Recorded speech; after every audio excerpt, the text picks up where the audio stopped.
Today we're on day number 3 in our 7-day devotional called Choose Love, just for couples.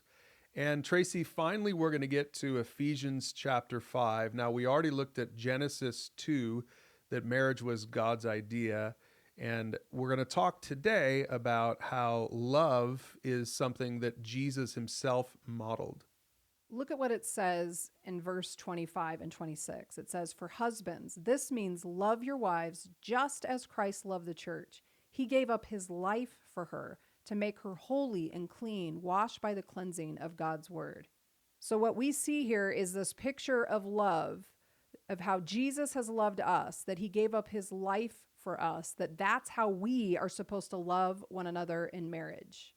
And I think the idea here is that Christ-like love, which is the love every husband should have for a wife, is sacrificial love.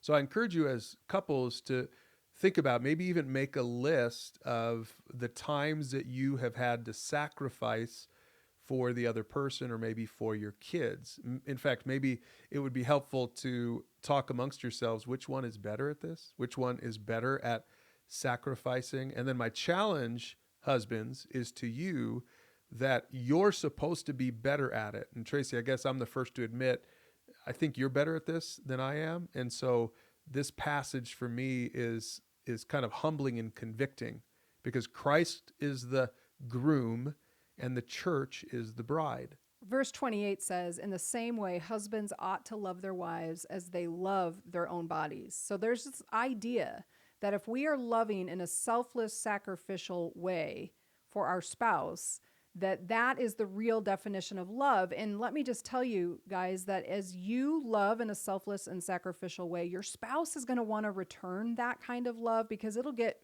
really quickly will come into focus that one of you is giving and trying to serve the other, and the other one's just being the taker.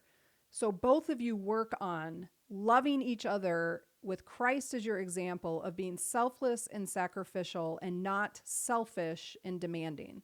So that's the lesson from Ephesians 5. And the main idea we see is this: marital love is modeled after Christ's selfless and sacrificial love. If you want to know what it means to choose love and to be in a marriage that is Christ-centered and biblical, then look no further than Jesus himself and the church. So that's Ephesians 5. You're ready now to read that for yourself and pray about it and talk about it as a couple. We'll see you tomorrow for 1 Corinthians.